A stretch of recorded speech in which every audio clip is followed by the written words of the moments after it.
Black Friday is approaching and you can buy more stuff and things, or invest in your sex life instead with Beducated. Beducated is the leading platform for pleasure-based sex education for adults.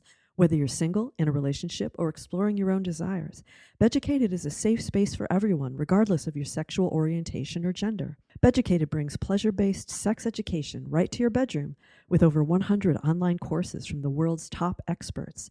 Join now with 65% off. That's only $69 a year.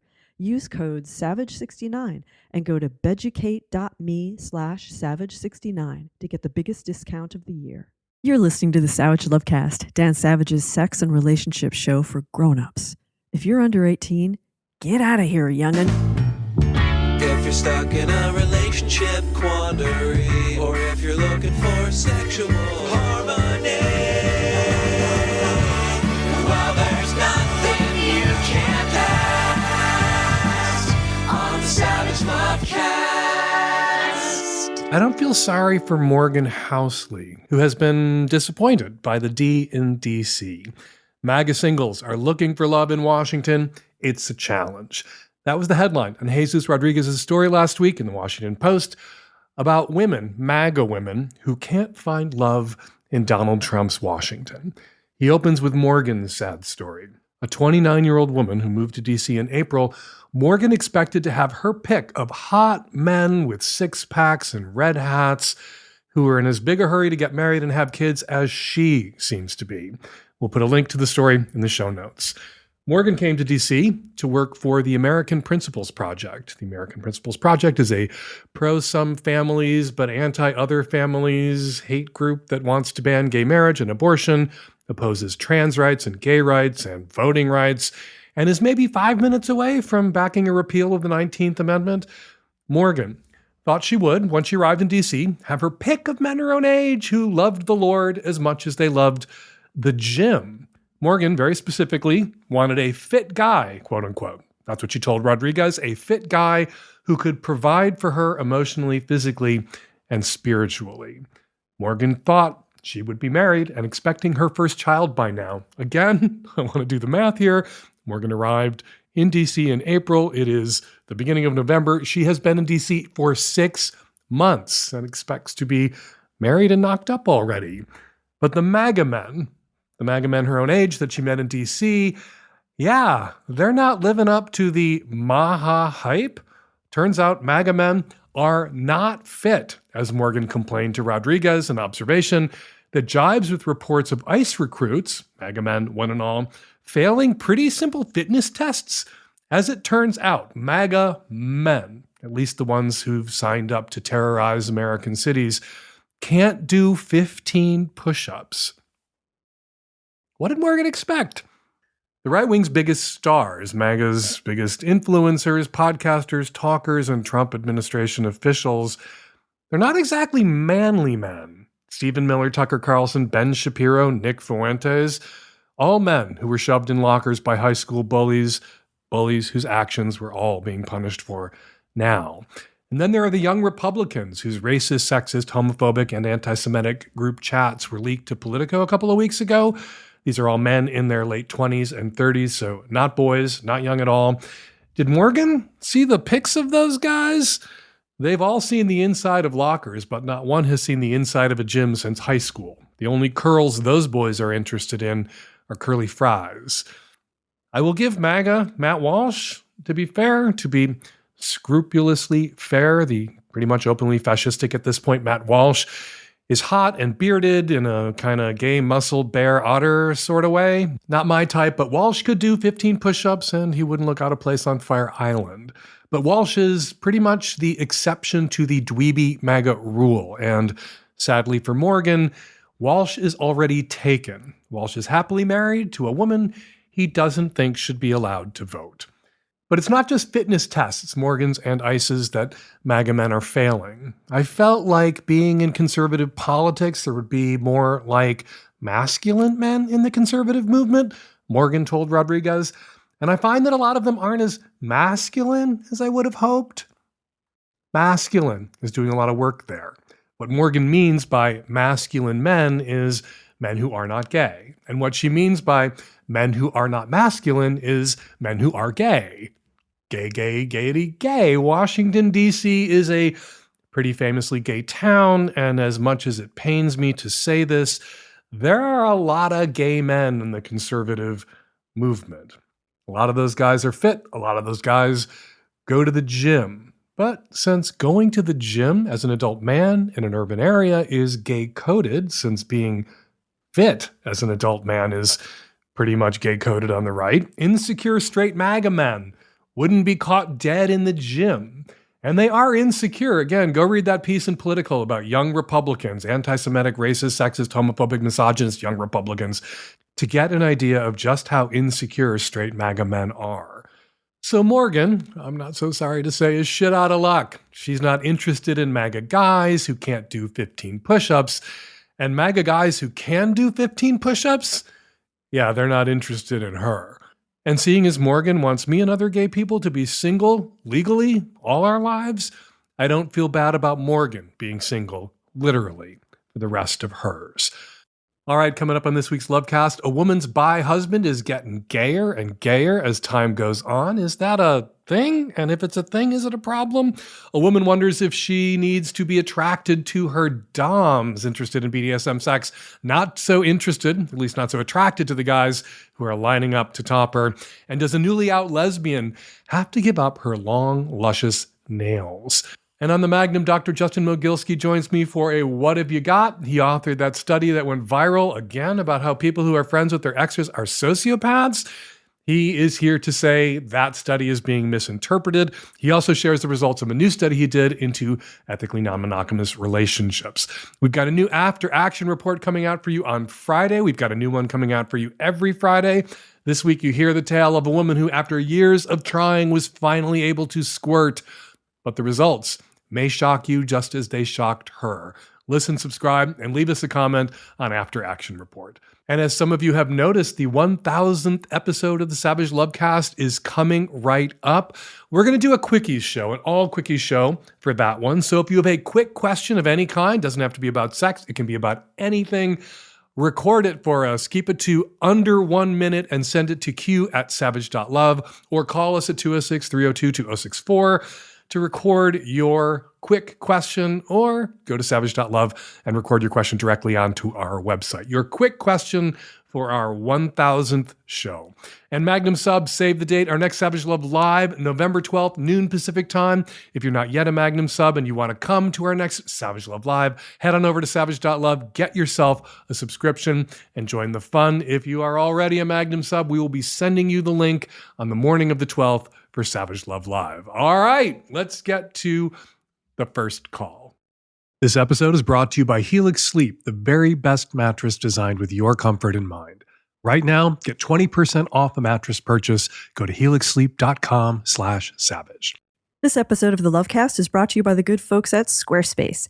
They make it easy to build a beautiful website, blog, or online store. Head on over to squarespace.com/savage for a free trial. And when you're ready to launch, use the offer code SAVAGE to save 10% off your first purchase of a website or domain. This episode is brought to you by Blue Land. Going eco has never been easier. Revolutionary, refillable cleaning essentials, eliminating single-use plastics.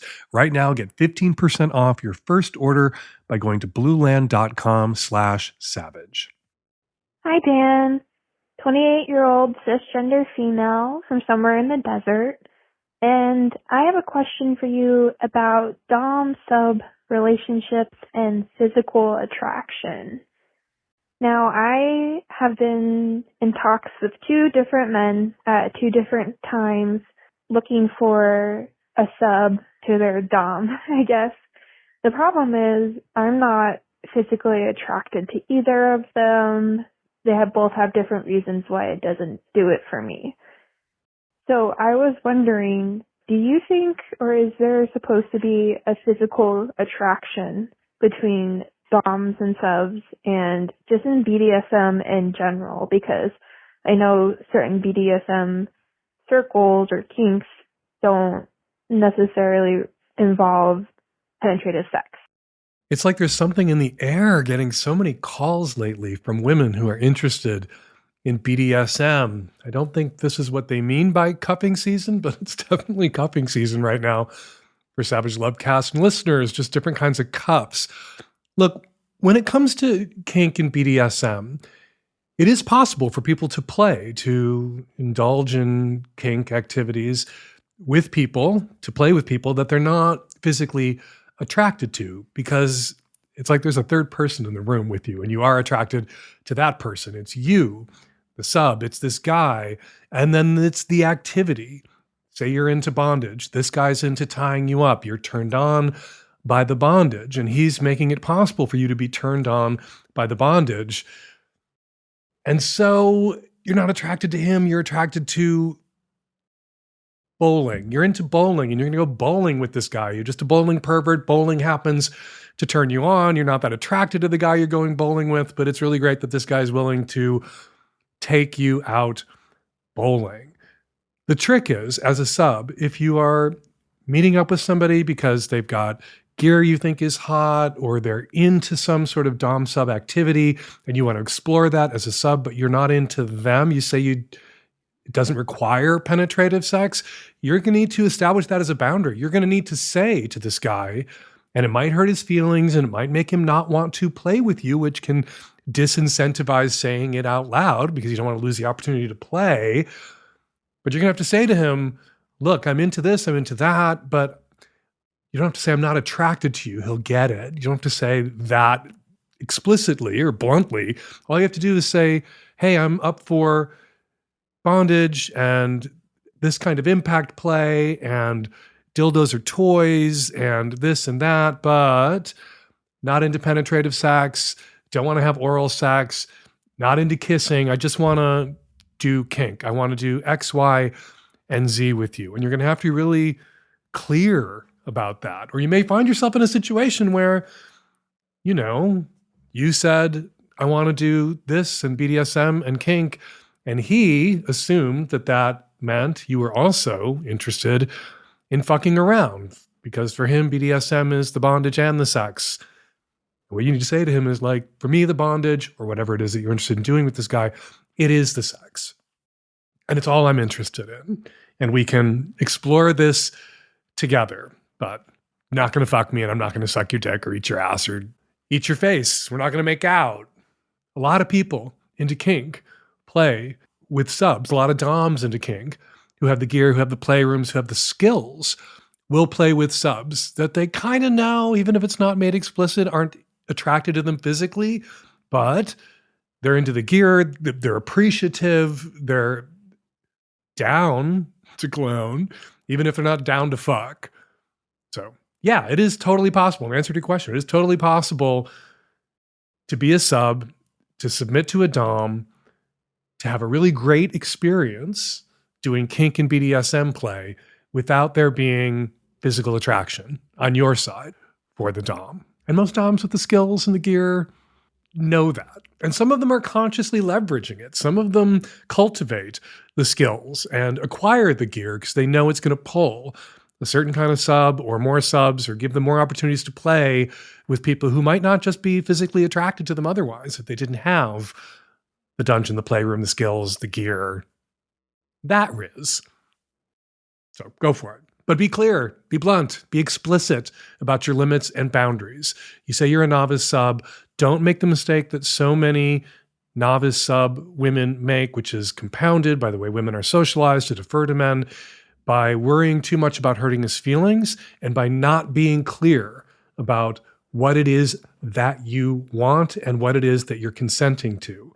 If all you want is to get in his bondage chair, get in his gynecological bondage chair, and be tied up and pleasured with a vibrator or something, if that's all you're down for, make that clear.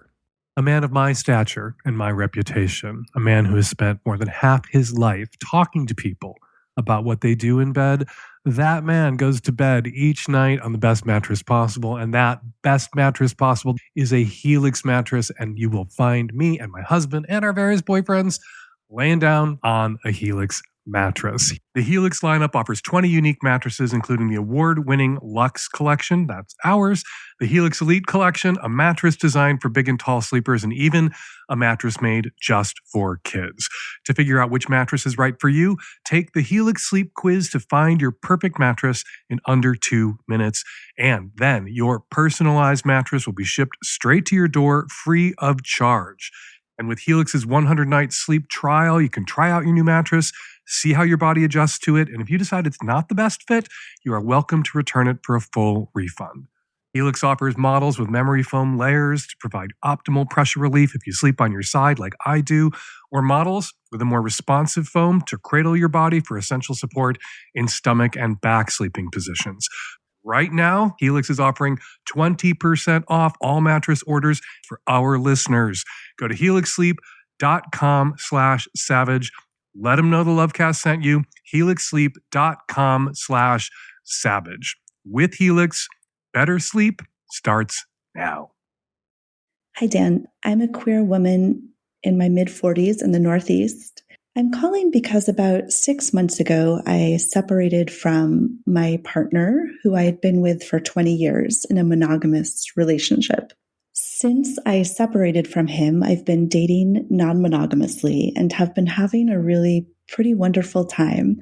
I'm connected with a lot of great people, having a lot of very enjoyable sex, so I'm really pretty happy. My question is, I'm noticing that it feels like it's becoming harder to orgasm during sex with these new partners. And when I do orgasm, it feels almost a little more shallow than it used to, or less intense. With my former spouse, I basically almost always came. He was really almost always able to get me to come very easily through a combination of oral sex and fingering, some nipple play.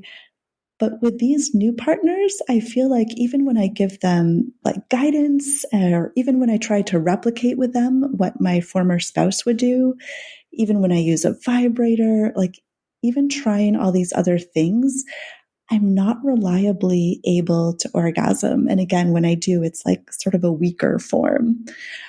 I feel like even recently while masturbating, it's also become a little harder to orgasm. I don't know if this is in my head and if this is becoming like just a psychological block, something about feeling like, since I left this really long partnership, now I'm in this new land and have to figure out how to come again. I don't know, but I'm definitely getting in my head about it. I know I'm also of the age where I'm in or entering perimenopause, and that orgasms can become harder in that period too. So that could be a possibility. Although really, I feel like this started exactly at the point when I began sleeping with other people. So I'm just wondering if you have any advice. I'm having a lot of pleasure in these sexual connections with people. I'm getting really a lot of joy from them. They feel good. And it'd be great if I could just throw an orgasm in the mix too. Could be perimenopause, one of the symptoms. Perimenopause, premenopause, falling estrogen levels that can make it harder for a woman to climax, can lead to vaginal dryness, less sensitivity, nerve endings, the clitoris. That could be it. But given the timing of this, that you weren't having these symptoms, weren't having any difficulties climaxing with your former partner of 20 years, 6 months ago, but since then, with basically everyone you've been with since, while you're out there exploring men, having new experiences, new adventures, given that you've had this problem ever since the breakup, I'm guessing there was something about your partner's skill, your partner's familiarity with your body, with everything that you needed all at once, the nipple play, the eating your pussy, keeping all the plates spinning for you in all of your various erogenous zones all at once, that the guys you've been with since, even as you've given them instructions, haven't been able to keep the plate spinning like your former partner did. And sometimes it can feel like if you've given someone instructions, your former partner, that you're in a monogamous relationship for 20 years, early on, you gave them all the instructions, and then they knew what to do, and you didn't have to give them the instructions anymore. And I imagine for you, as is true for some people, there's something about telling someone what to do for you, how to get you there, giving them the instructions, that's not as sexy, that's de-eroticizing in the moment in a way, that the person just knowing what to do doesn't take you out of it. You know, the minute you start giving someone instructions and telling them what to do, it can become mechanical, it can become a little transactional, feel a little less passionate. But with a regular partner, a long-term partner, as opposed to a hookup or someone you've just been with the first time, almost like this suspension of disbelief. You forget that you ever had to give them the instructions, and it's like they just know, and they're reading your body, and you can relax into it, and you didn't have to tell them what to do. They're just doing it. And sometimes telling somebody what to do can take you out of it. Just like breaking to put a condom on can take you out of it, can throw you out of the moment and make it hard to get back in. You pausing to tell each one of the new guys that you've had these amazing, wonderful sexual experiences with that are providing you with pleasure and giving you a sense of your own erotic power and autonomy, and you're happy to be back out there, and these have all been good experiences from the sound of it. It may not be until you're with somebody regularly and they've internalized what it is you need, what it is it takes for you, that you're able to relax and have the orgasms again that you used to have in partnered sex with your former partner of 20 years, who 19 and a half years ago internalized the instructions, who didn't have to be told how to keep the plate spinning after a year or two, who just knew. All right. Reversing myself for a moment, one thing that could argue for this being a symptom of perimenopause, falling estrogen levels, is the fact that you're also having this experience when you masturbate. Nobody should know better how to keep your plate spinning than you. So yeah, definitely get your hormone levels checked. Definitely see your doctor. Definitely talk about your options around hormone treatments if needed at this early stage of perimenopause. But also relax, enjoy, give yourself a break. So don't get in your head about this.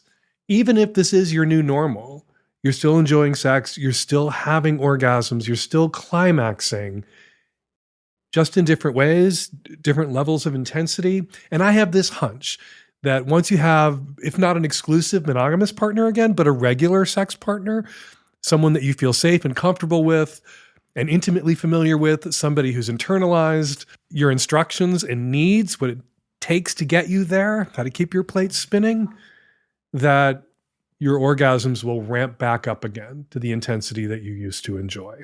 Good luck. That was quite a question and answer. But seriously, it's time to get real about your website. When you're ready to up your game and get ambitious, Squarespace awaits. They make it easy to put together a fantastic website, blog, or online store. They have everything you need: domains, marketing tools, analytics, e-commerce. Squarespace empowers millions of creative types and entrepreneurs by providing them with the tools they need to bring their creative ideas to life. With Squarespace email campaigns, all the tools you need to engage clients, promote your services, and grow your business are built in. Set up email automations to stay connected, nurture leads, and save time while seamlessly integrating your offerings into beautifully designed templates that drive bookings and sales. Schedule emails that reach your audience at the perfect time, keeping your business top of mind and driving long-term growth. And if video is a part of your online presence, Squarespace makes it easy to showcase your expertise and engage clients with video content. Upload and organize your videos, create stunning video libraries, and even monetize your content by adding a paywall. It's perfect for online courses, exclusive tutorials, and premium workshops. That's just a couple features Squarespace can help you with, if only you would listen to me. Head on over to squarespace.com/savage for a free trial, and when you're ready to launch, use the offer code SAVAGE to save 10% off your first purchase of a website or domain. That's squarespace.com/savage and use the offer code SAVAGE. Hi, Dan. My friend, who is a lovely person and is incredible, fell in love with a man. And this man presented as bi, but very masculine bi, and a bit of a dom. They fell in love. He's wonderful. And they have children. And as years have gone by, he has begun to really unfurl a side of himself through conversations and through all sorts of experiences where he is presenting definitely more into dick. And not just a little bit more, but 100% more. All his fantasies, all their interactions are driven by the fantasy of her presenting and playing a role of a man, which is the exact opposite of how things began between the two of them. She loves him. I think he's a wonderful person. I've been trying to guide her towards the idea of having an open relationship, companionate relationship, something that holds true that family dynamic that they have. They are good friends. But I thought I would appeal to you to give her some advice, because I don't think she can carry the weight of not having a dick. And I want her to have her own fun as well. So, Dan, do you have any advice for her? So you say you've attempted to guide your friend toward having an open relationship or companionate relationship with the man that she married and had kids with. And I'm guessing you want me to come in now and guide her, but I guess less subtly than you've attempted to guide her. I'm trying to imagine how you've had these conversations without you just saying, hey, look, you should probably open your relationship. Your friend is coming to you and saying that this kind of mask presenting, dick swinging, dom, bi guy that she married is now obsessed with the idea of her being a man, or so desperate for dick that all of his fantasies now revolve around her presenting and playing the role of a man each and every time that they have sex. I could see why that would get exhausting for your friend. I could see why she might confide in you about where her husband's fantasies have taken their sex life. Now, either the kind of broy, masky, dommy bi guy that he presented as when they met was an act and an overcompensation for the cock-hungry sub he really was the whole time. And as he's grown in this relationship, he's just let down his guard and become more his true authentic self. And that's kind of painted your friend into a corner where she's having to play a role that she didn't sign up for at the beginning of the relationship. Maybe that means her pegging him. I'm not sure exactly what you mean by all of their fantasies or all of his fantasies, and now all of their interactions are driven by his need for her to present and play the role of a man. But I'm guessing that means a strap-on. I'm guessing he now needs her to dick him down, and she is coming to you, her gay friend, and saying, oh my God, this is not what I signed up for, or this is tedious because it's every single time, or this is all he wants to do and she's bored or done. Yeah, opening up the relationship could solve for that. Getting into couples counseling, seeing a good sex therapist could also help with that. You know, sometimes people bottle up their fantasies, their needs, and then they finally disclose them to a partner who indulges them. And maybe your friend was willing every once in a while to peg her bi husband because she wanted him to enjoy getting fucked every once in a while, but didn't want to open the relationship up, didn't want to have to think about the risks of opening the relationship up when it comes to him being with other men, that those risks that they might present to her around sexually transmitted infections. And she was willing to do that. And then, like the guy whose wife finally cuckolds him, or the guy whose wife finally diapers him, or the guy whose wife finally agrees to explore whatever his fantasy is, it just becomes a wildfire. It takes off. It becomes all he wants to do. And he begins to neglect his partner's needs. And somebody needs to slap him upside the head. Yeah, if your wife is willing to peg you or cuck you or diaper you, that isn't something that you should take for granted.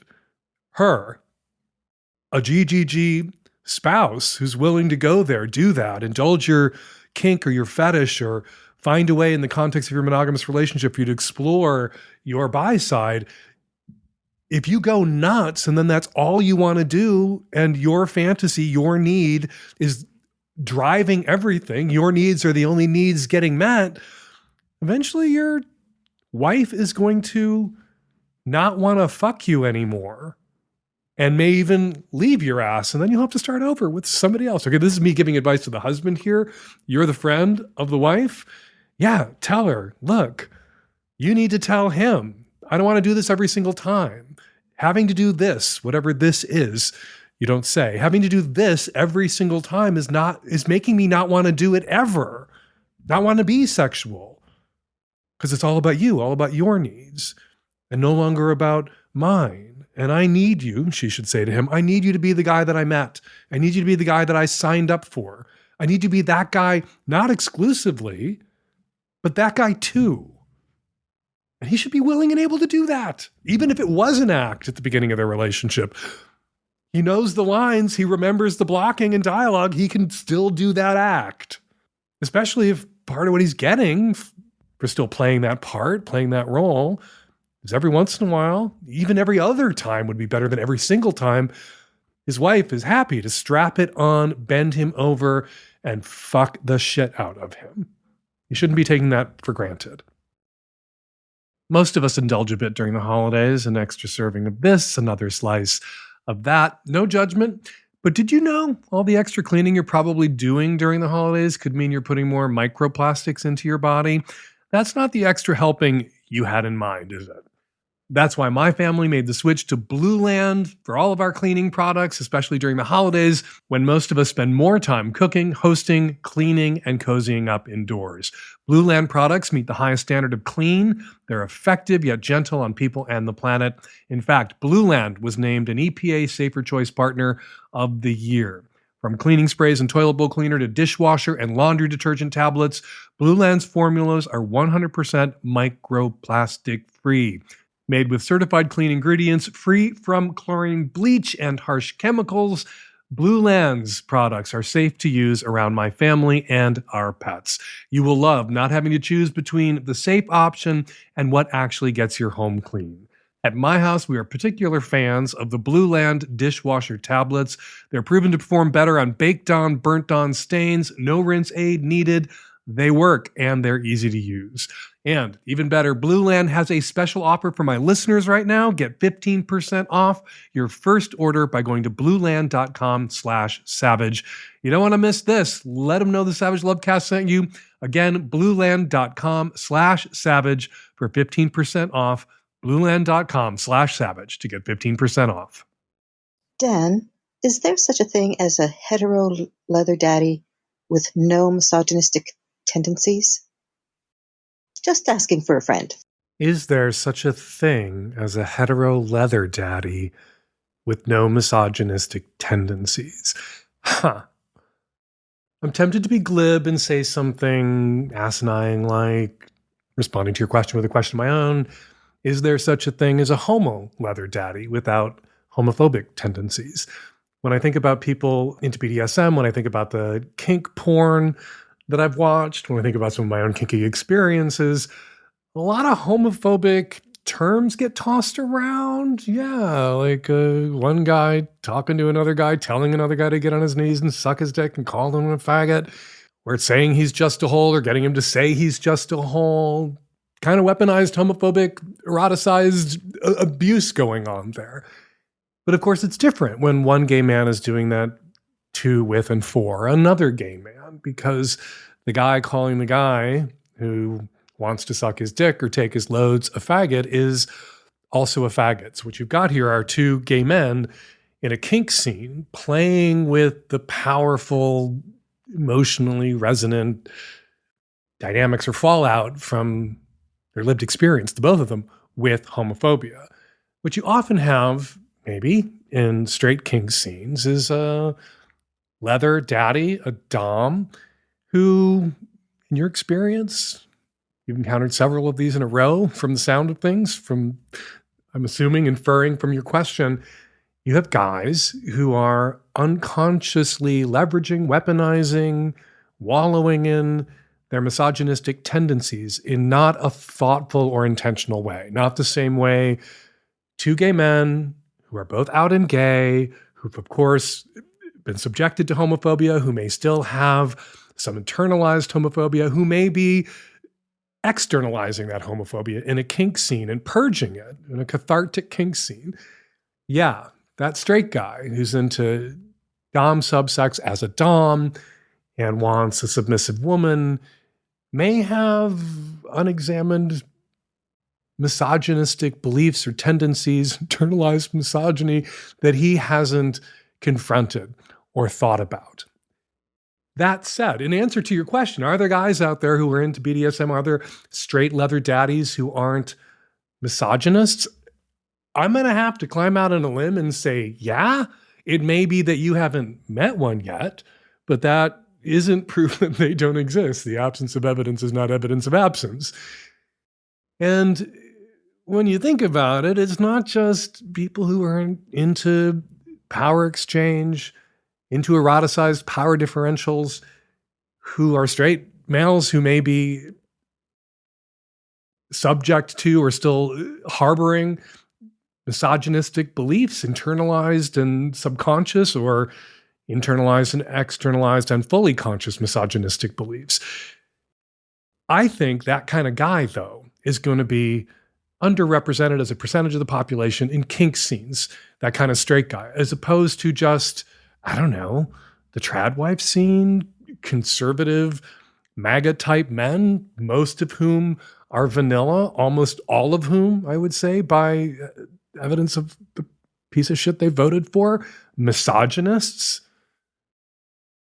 So, yeah, you would hope that guys who are into kink, who've thought about their desires, who are into BDSM and into the kinds of negotiations required to engage in consensual BDSM activities, would hopefully be aware of their misogyny, even if part of what turns them on about dom sub sex, with the male as the dom and the female as the sub, is eroticized misogyny. Is misogyny exaggerated, blown up, made big and ridiculous so that you can perceive it and then walk away from it, in the same way that when two gay men engage in BDSM, power exchange, TPE, total power exchange, and they go in for a kind of homophobic abuse or play, that they're consciously aware of their homophobia and what they're doing with it and how they're toying with it and playing with it and blowing it up and exaggerating it for effect, but also in a way to make themselves more consciously aware of it and then to detach from it. And I would hope that guys into kink and BDSM and dom sub play who are straight men are doing the same thing. And I would hope that women who are into dom sub play, dom sub sex, who are looking for guys who are straight leather daddies, would require that of them, would demand that of them as the price of admission to play with them. For you to submit to them, for you to engage in this kind of play, it has to be play. It has to be theater. It has to be about the performance and the catharsis. It has to be about blowing it up and walking away from it, not inhabiting it, not reinforcing it, enjoying it, making lemonade from those fucking lemons, but still being consciously aware that you're playing with and juggling lemons. Hi Dan, 25-year-old lesbian here. I've only recently just discovered that I'm a lesbian and come out, so I don't have a lot of experience, but I am very, very femme. I usually, dress really girly, and one part of my personality and the way I express myself is having very long nails, usually quite extravagant with charms and stuff on them. I find this is an integral part to my personality and a way I express myself, makes me feel really feminine, and I just really, really love having them. But now that I'm a lesbian, is this just something I have to give up? I don't want to do the too short nails thing because I work with the public. I just don't want questions from strangers or family, etc. And I know it sounds really stupid, but it actually would be quite sad if I gave this up. So right now you have elaborately decorated nails that are an integral part of your personality. that have charms dangling from them, but you don't want to get any questions about your nails. I'm not buying that. Somebody who has elaborately decorated nails with charms hanging from them has probably gotten a lot of questions about their nails over the years. You are comfortable with questions about your nails. You're worried that the new questions you might get about your nails will force you to tell people that you're a lesbian now, and lesbians can't have daggers for fingernails for obvious reasons. But you don't have to answer those questions honestly or directly. You can just say, I was kind of done with those big, hard to clean, hard to function with in the way nails. And so I'm opting for something simpler and cleaner. You don't have to say, I'm a lesbian now, and my girlfriend sometimes wants me to pleasure her with my fingers, as lesbians sometimes do, in addition to pleasuring each other with their mouths and with toys and with whatever else. I don't think you need to hear this from me. I think you'll hear this from your girlfriends once you get one or two, your girlfriends. If they want you to touch them, if they want you to penetrate them digitally, your girlfriends will tell you that the nails are going to have to go.